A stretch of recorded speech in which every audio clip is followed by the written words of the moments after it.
Welcome back to the Dynasty Nerds YouTube page. I am your host, Garret Price, and I am so excited to get to talk to Theo Gremminger from Player Profiler. I've got to do a little bit of content with him this offseason. Had to have him on our YouTube network here. Really smart guy, and we're excited to talk about running backs today. Kind of an overview of this class. So, Theo, how are you doing, my man? I'm doing great. Love chopping it up with you before over on my podcast. Really happy to be over here with you at Dynasty Nerds. A lot of respect for what you're putting out. Thanks, man. I really appreciate it. So before we get into all the things we're going to talk about today, do you want to tell the people where they can find you, what you're working on right now? I like to get that plug in early so that way people can find all your work, because I have a feeling once they see you on here, they're going to be like, man, this dude's sharp. I got to see what he's doing. Yeah, so you can find me over at Player Profiler for all of my written work. I'm dropping articles, at this time of year, at least like 2 a week. We just dropped the rookie guide. That was a lot of work. That was a lot of fun. We have rankings from myself, from Cody Carpentier, John Lobb, Jax Falcone, and Chalk from the Undroppables, and Matty Kienwum. So 5 different rankers, and then write-ups from pretty much everybody you know at Player Profiler. Dynasty-wise, I'm a co-host of the Sonic Truth podcast with Matt Kelly and Alan Soslowski. Dynasty Life is my solo pod. That's the one Garrett came on. He crushed it. And then you can find me, pretty much in a number of other Player Profiler podcasts, a lot of YouTube content. This is our time of year, Garrett. This is Dynasty time. Like, this is where the general public is talking about these incoming rookies after we've been looking at them for like the last 4 or 5 months. So I love it. I love this time of year. It's a grind, but it's awesome. You couldn't be more accurate with that. This time of year, it's a grind, and by the time the draft happens, you exhale for like a half second, and then you realize you got to do all your post-draft stuff. Yeah. But it's so fun to get to really break down these prospects, these names that you've been hearing about, or some you haven't been hearing about, and all of a sudden you kind of discover a guy and you're like, wow, this guy's actually really talented. I got to get him on my teams. So it's a really fun time of year for us draft nuts and us dynasty managers. So let's get into talking about the running back class here, and let's do just a quick overview of the running back class. A little bit different perspective wise, I think, than some of the other classes that we've had recently. Right now, you never know what can happen draft night. There's always big surprises. I think back to a couple years ago, or actually 4 or 5 years ago now, where Clyde Edwards-Helaire ended up popping in the first round. We're like, wait, what? So, I mean, you never know what could happen. But right now, nobody that we're necessarily expecting to be a first-round running back. We don't have that Gibbs, that Bijan, that Brees. We don't have those kind of guys. But there are some intriguing names at the top. So, overall for you, what's your thoughts on this running back class? I think this running back class is very underrated, and I think the market's sort of come around on it. When we started out the process, the naysayers for this running back class were saying that this is the worst running back class in quite some time. Not only is there not a Jahmyr Gibbs or Breece Hall or Bijan Robinson, but there's going to be nobody drafted on like day 2. And then the whole narrative started to change a little bit. You had Jonathan Brooks declaring for the NFL draft, letting people know that, the confidence level is probably there from the NFL teams that he's going to go on day 2. Then we had such positives out of the Senior Bowl with guys like Marshawn Lloyd. And then we had an absolute slam dunk out of the NFL Combine. And I think the market's sort of come around that, hey, maybe this class is not as bad as people thought. I still think that you can find tremendous value in targeting some of these running backs, Garrett, because this is the first year in quite some time that the top 8 picks in Superflex are not going to have a single running back, and the top 4 in single QB leagues are not going to have a running back. So running backs are pushed down. The narrative's still kind of there. I certainly don't think we have like that slam dunk top 5 potential dynasty running back in this class. But what I think this class has is a ton of utility. A lot of guys who I think are going to put up multiple seasons of RB2 production. And there's going to be somebody in this class who does it as a rookie. It's been, I believe, 10 straight years we've had a top 20 running back in redraft. It's going to happen this year as well. What we have is we have a number of athletic guys, and we have a number of guys who can catch the ball. A few things are going to happen. And I think draft capital-wise, I think 6 to 7 guys are gone by the end of round 3. I feel pretty confident in that as well. Yeah, I don't think you're wrong in that assumption at all. Watching the tape, and that's the big thing for me as a tape guy. I struggle to say anything with any sort of confidence until I've gone beyond just highlights or a game or two to where I really get to sit down and dig into these guys. And so now that I've gone through this running back class, I think you're absolutely right. I think there's several guys that are going to garner just mid to maybe even early second round draft capital. And as far as several guys going on day 2 in general, I think that's a strong possibility. And there's some landing spots that are pretty juicy out there for the running back position as well. You have spots that most people are pretty aware of, like the Dallas Cowboys, the San Diego Chargers are 2 spots that look pretty juicy at the moment for a running back. But then you have other ones. One you and I were talking about off air, the Carolina Panthers, potentially a good spot. We've got the Giants that could potentially be a spot, the Commanders. Like, there's a lot of teams out here that could use a running back and might draft a running back with decent draft capital. So will be really interesting to see how all of this plays out. So for you right now, do you have, well, obviously you have a top tier. Is it 1 running back? Is it 4 or 5 running backs? Who's your top tier right now at running back? So this is a difficult one. I have 5 that I feel really pretty confident in, with Trey Benson as my RB1. Trey Benson, to me, I think is a little bit underrated right now in terms of what he brings to the table for potential in Dynasty and in fantasy football in general.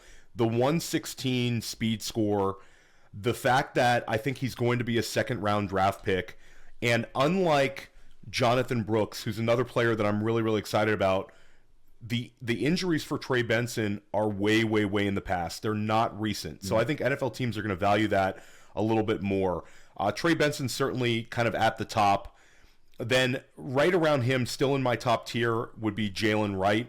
I've really kind of come around on Jalen Wright. I find myself liking him maybe a little too much. This is a guy that's 210 pounds. The incredible 10-yard split in the 40, gets 114.1 speed score. I think that his fantasy potential, if he lands correctly, like Garrett, you brought up Dallas. Dallas has been sort of linked a little bit with Jalen Wright. That would be the hope for everyone. But Sure. with his home run hitting ability, when you look at the success that Devon Achane had last year, I think certain coordinators are going to see him and say, this is sort of, we can do some things with this guy. Very different guy than Devon Achane. He's 20 pounds heavier, but still has that sort of explosiveness that in a committee backfield could shine. Then I'm really like Blake Corum, but for me, talent-wise, slightly below those guys. But I think in terms of a floor, he's there. And then Marshawn Lloyd fills out that kind of top tier for me. Lloyd, again, 220, 4.46 640, was the best running back at the Senior Bowl. And then backs it up at the Combine. There's a ton to like about Marshawn Lloyd. So those 5 guys to me are sort of in their own tier, and I have the utmost confidence that those guys are going to be drafted on day 2. Do you want me to keep going with the next tier? Or? Well, I mean, we'll definitely get to that because we're pretty similar overall. The exception being I have a little less confidence in Blake Corum. So I have Blake Corum in the tier below, where I have those 4 guys. For me, it goes Benson first. So we agree on the running back one, Jonathan Brooks, Marshawn Lloyd, and then Jalen Wright for me. So, but I think all those guys, when you look at my scores for them, all very, very close in score. I think the landing spot, the draft capital is going to determine some things there. But right now, I do feel very confident with Trey Benson being kind of that top guy. It's almost like a half tier of his own, and then kind of the other 3 for me. But for right now, I'm keeping them all in the same tier, at least pre-draft in this process. So after that, and I think, you included Blake Corum in that group, and I think that's totally fine. And I think for the most part, those are going to be the names that people really know. Those are going to be the ones that most people are, if you've been even just casually kind of looking at this class running back wise, those are going to be the guys that you're familiar with. Then we kind of get that next group. How many guys do you have in that next group? And what level of confidence do you think anybody in that next group can get day 2 draft capital? Or are we now into the day 3 group? I think there's two guys that could still get the day 2 draft capital, probably more in line with third round picks, but each presents a certain skill set that I think is going to be appealing to NFL teams. The first one that I think really helped himself at his pro day, and this was a guy that sort of had no buzz at all, and now I think the market's sort of coming back around on him, and that's Will Shipley. Will Shipley, I think, is a lot of NFL teams are going to look at Will Shipley and say this is a guy that I can immediately use as a receiver out of the backfield. He's excellent in the screen game, and we're talking about a guy who broke out as a freshman at Clemson. Like, the pedigree is there for Shipley. When you combine that with what he was able to do at his pro day, I think that if he was able to do what he did at his pro day at the NFL Combine instead, the buzz would be there more with sort of like the public. But there's a number of people that are trying to push Shipley into the running back 6 range, and I think they're correct on that. At the end of the day, I think that Shipley's floor is the 4th round.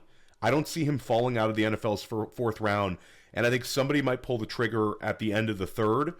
And then the other player is the one where, a lot of people like to not be excited about him, but it's Braylon Allen. And I still think that Braylon Allen came out for a reason, that the NFL draft capital is there for him, that the advisory board said you're getting drafted. The guy looked great at the combine, didn't run, but 235 pounds, he just looks different than the rest of the guys in this class.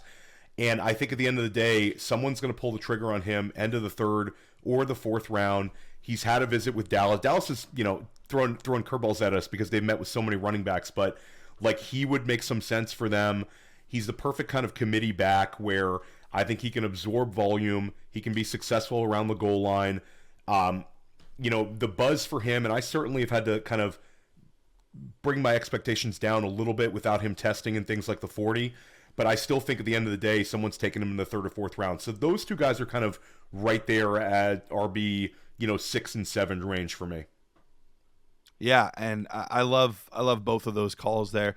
I am one of those guys that's been fairly high on Shipley. I like him quite a bit. I think had he decided to, which obviously he didn't, and I think that's fine, but had he decided to train and prepare as a receiver as opposed to a running back, I think he even could have been drafted as a receiver. That's how talented I think he is in the receiving game. He could have easily been a slot or something like that, but I think he's still very good between the tackles. He can still get things done there. So a player that I like quite a bit, but you can definitely see where the fantasy production, the fantasy points would be coming from. Braylon Allen is a tough one for me because I didn't love his tape, but you're right. He's built differently than a lot of other guys in this class. And the only other guys that are, like Audric Estime, I don't see him getting nearly the draft capital that a Braylon Allen would. So he's kind of that prototypical bulldozer between the tackles, grinder type of guy. So I think he could get draft capital based on that. But that's where my internal struggle comes in because, a player that I think could get decent draft capital, but I didn't love, how do I rectify those things? So I'm curious to see where he lands, where he ends up going. And then like I said, I had Blake Corum in that tier as opposed to the tier above. But I have to add one guy in here. And I don't necessarily believe this guy will probably be falling in my post-draft rankings, and I'm okay with that because I don't think the NFL community is quite as high as I am on this player.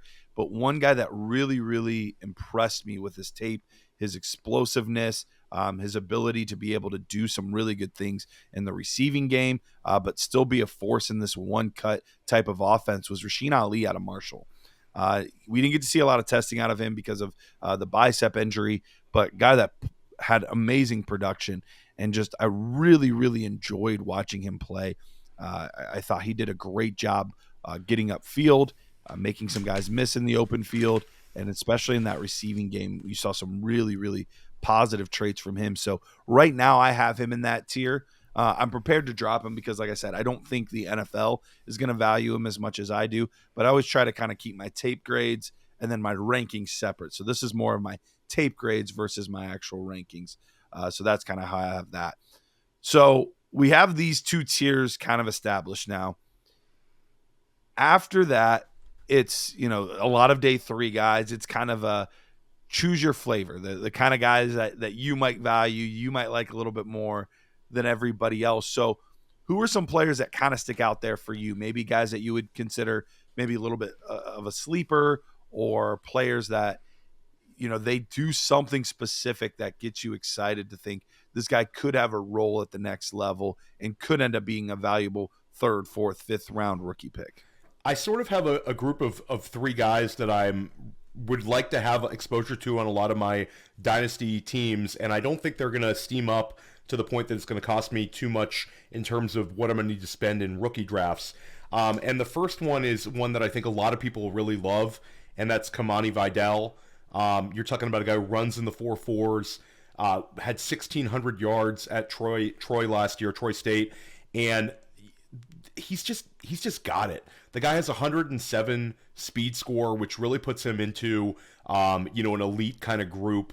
And I think that at the end of the day, Kamani Vidal, he's more likely to be drafted in like the 5th round than the 7th round. And I think a lot of times those guys like him kind of fall to the 7th. But I think athletically, he's a lot better than a lot of people are giving him credit to.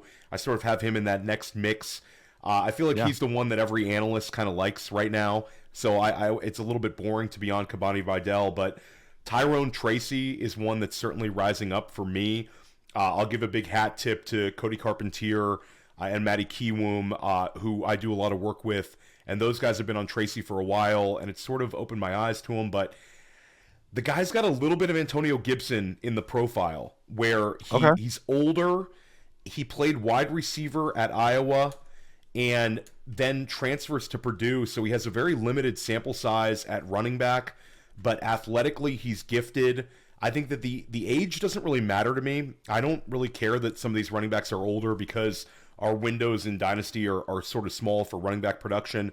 But I think Tyrone Tracy, if he lands well, I think he's a really interesting player, because I think he's got potential as a receiver out of the backfield, certainly has the athleticism, very high speed score. And then the last one, I gotta stand for my guy. I live on Long Island. Dylan Lobby is from New Hampshire, who I think as a specialist, NFL teams are going to be all over. How that translates for our fantasy teams kind of remains to be seen. Could this be Danny Woodhead 2.0? Or is this a guy that's just sort of going to be a committee guy who catches some balls out of the backfield? But Dylan Lobby is sort of what we wanted Bucky Irving to be in the process. He gives you the 4.5 40. He's a guy who, like you brought up Will Shipley as a guy who could play wide receiver in the NFL. Dylan Lobby could play wide receiver in the NFL. He's got the size, he's got the athleticism, incredible production at New Hampshire, and I think he's got the potential to catch a lot of passes if he lands right and sort of gets that role early on in his career. So those 3 guys I think all have fantasy potential, and they're sort of in that little mix for me of guys that I think I can target without having to overspend in my rookie drafts. Yeah, and I really like taking running backs a little bit later, and this is more of a roster construction thing. But the beautiful part about running backs, for the most part, when they have value. When to start them, when they have trade value.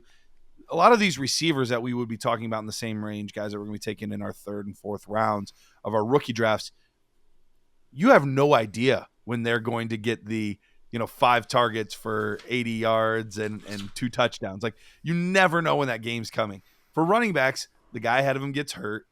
He steps into the role, and now you have the opportunity to either start him and actually get points from that, or trade him and recoup some draft capital for that. So I do love kind of stashing those later round running backs. And the only guy that I kind of want to highlight that you didn't mention, Jace McClellan, I do think is an interesting name.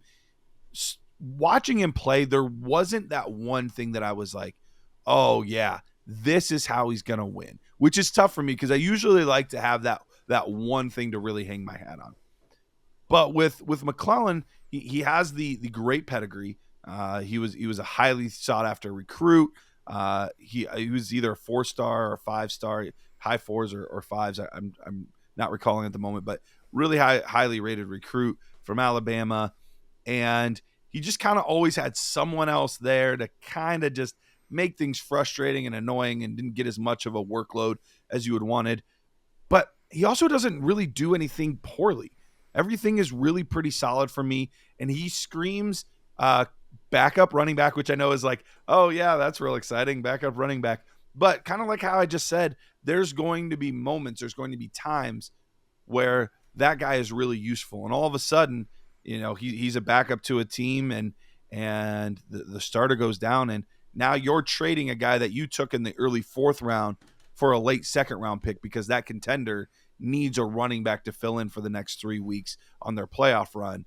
And he's the kind of guy that could step in and, get a 75 yards on the ground and another 25 through the air and get you a touchdown. Like, he could perform admirably in that backup role, in the short-term starter role. So he's one that stays on my radar. It's just kind of that late 3rd round, early 4th round type of guy that I think has enough juice and does enough things well for an NFL team to stay interested in him. So, well, I have one last thing that I wanted to ask you about before we get out of here, because obviously this episode's about running backs.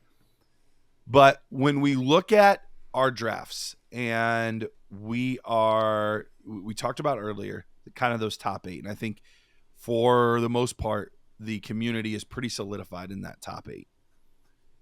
Let's say a Trey Benson, a Jonathan Brooks, some of these guys that we like and we have in that top tier, get the Dallas draft capital, get the Los Angeles draft capital, get the or landing spot, I should say, and solid draft capital in the 2nd round, early 3rd round. Is there anybody in that group with the right landing spot, the right draft capital, and the right player combination that could sneak ahead of a J.J. McCarthy, a Brock Bowers, a Rome Odunze? Is there anybody in there that, with all of those things being perfect, could sneak into that group for you? So let's say Jonathan Brooks is drafted by Dallas in the 2nd round, like the ideal scenario. Trey Benson's a Dallas Cowboy in the 2nd round. I think that the fantasy community would say that they're the 105 in single, that they're the 109 in super flex. But you know how it is, Garrett. It all becomes league dependent, because the allure of running back scoring is something that certain fantasy managers just can't pass up. We all remember those crazy drafts a couple years back where you saw Trey Sermon sneaking up into that, sort of elite, pedigree, and you're like, yep. Whoa, Trey Sermon in this one particular rookie draft was like the 103 in this single quarterback league. And I think you could see that. That being said, I couldn't do it. I think that at the end of the day, believe your process. The Rome Odunze, Malik Neighbors, Marvin Harrison Jr., Brock Bowers in single QB leagues. I'm not going to push a running back past any of those guys, even if it means I'm passing up potential, RB15 production in their rookie season. The Dallas allure is certainly there, but I think you trust your process and you stick with those 4 truly elite guys. That being said, I think that scenario, that guy would be the 105 and they'd be the 109 in Superflex, hands down. And I don't think a lot of people have any running backs near there right now. So it'd sort of be like a revenge of the running back type moment if we get Dallas to actually do that. And a lot of people will have to, delete some tweets that no running back's going to get drafted in the 1st round of my rookie draft. Yeah, I could see a scenario where we even end up getting 2 or 3 guys in the 1st round, depending on where guys go. Some guy goes to the Chargers, some guy goes to the Giants, some guy goes to, these landing spots where there's production to be had. Some of them obviously are a little more fantasy friendly than others, but there's plenty that have at least touches to be had in their backfield. So will be very interesting. Well, Theo, thank you so much for taking the time out today to hop on here. Once again, real quickly, remind everyone where they can find you and your work. Yes, you can find me on Twitter at the OG Fantasy. You can find my written work at playerprofiler.com. You can find all of my podcasts anywhere you get your podcasts and on Player Profiler YouTube. Find me every single week on the Sonic Truth Dynasty podcast and Dynasty Life. And Futurecast, we're dropping a lot of rookie mock drafts. So A lot of podcasts this time of year, a lot of articles, but a lot to talk about right now, Garrett. Thanks for having me on. This was a lot of fun. Absolutely, man. Well, for Garret Price, we thank you so much for joining us on the Dynasty Nerds YouTube page. Make sure to click that subscribe button, get the notifications, all that good stuff. Really helps the page. We appreciate you guys, and we'll be back with another video real soon.